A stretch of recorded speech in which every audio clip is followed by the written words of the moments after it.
rayonnement cosmique d'ultra haute énergie marque le retour des physiciens des particules dans le grand jeu du rayonnement cosmique. On les avait vus abandonner le rayonnement cosmique dès les années 50 parce que les laboratoires terrestres leur fournissaient en quantité suffisante les particules qu'il fallait pour comprendre les secrets de la matière, mais ils se sont rendus compte qu'il y aura quand même une limite aux machines terrestres et que ce qui se passe à ultra haute énergie ne pourra, on ne peut pas dire jamais, mais en tout cas pas de sitôt, être directement mesuré dans un laboratoire terrestre. Donc le retour au rayonnement cosmique s'impose parce qu'il s'avère que le rayonnement cosmique apparemment est capable de fabriquer, est capable de produire des particules à des énergies fabuleuses. Les événements les plus énergétiques mesurés jusqu'à présent sur Terre sont toujours des particules. On a détecté une particule, mais cette particule a des paramètres, on peut dire, macroscopiques, puisque l'énergie cinétique emportée par les particules de rayonnement cosmique de plus haute énergie jamais mesurée, c'est équivalent à celle que emporte une boule de pétanque qu'on fait tomber du 10e étage. Donc c'est quand même une énergie qui se mesure avec des joules, c'est-à-dire des unités de la physique du quotidien. Seul problème, ces particules sont rares. Si on a un détecteur d'1 km², on en a peut-être une chance d'en avoir une par siècle. Donc pour faire une détection efficace, il faut des détecteurs de très grande surface. C'est le projet Auger qui lui occupe une surface de détection grande comme un département français installé dans les Pampas en Argentine.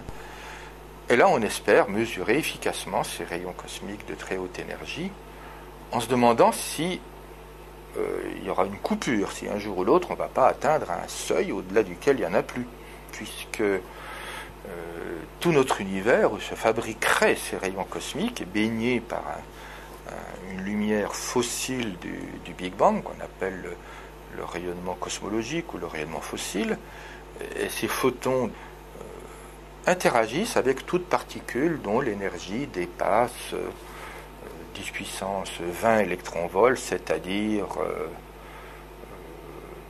1000 milliards, 2 milliards, enfin bon, un chiffre fabuleux en quantité d'énergie.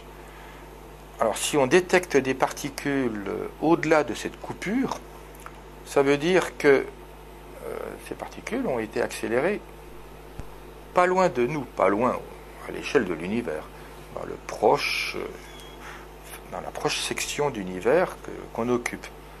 Et à ce moment-là, comme ces particules sont tellement énergétiques, elles sont à peine déviées par les champs magnétiques interstellaires et intergalactiques.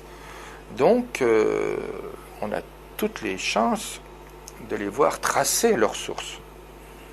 À ce moment-là, de trois choses l'une. Où l'expérience Auger ne voit pas de particules au-delà de cette limite. Bon, en quel cas, tout est parfait dans le meilleur des mondes. Mais alors ce sera bien triste parce qu'on aura atteint le maximum de ce qu'on peut faire au niveau d'énergie avec le rayonnement cosmique. Où l'expérience Auger détecte un flux significatif de particules au-delà de cette fameuse limite. Et à ce moment-là, de nouveau, de deux choses l'une, où on va tracer avec ces rayonnements cosmiques des objets, des astres, que les astronomes ont répertoriés par ailleurs, par exemple des galaxies particulièrement actives, mais on sait que dans notre proche environnement, il n'y en aura pas un nombre énorme de candidats. Soit on s'aperçoit que ces particules n'ont pas l'air de venir d'un objet astrophysique particulier. Donc ça veut dire qu'il ne faudra pas compter sur les astronomes pour trouver une raison à leur origine, et il faudra peut-être se tourner vers des pans de la physique encore inexplorés. C'est ce qu'on appelle la nouvelle physique, et ce qui marquera peut-être la grande révolution de la physique, dont on voit les traces par ailleurs qui semblent s'amorcer un peu partout, que ce soit dans la recherche de matière noire, etc. Eh bien, si on découvre un flux significatif de particules ne venant pas d'un endroit particulier du ciel, mais dépassant cette fameuse limite, à ce moment-là, on devra explorer la physique pour savoir quel phénomène inexploré, donc non compatible avec les lois de la physique actuelle, peut fabriquer ces particules.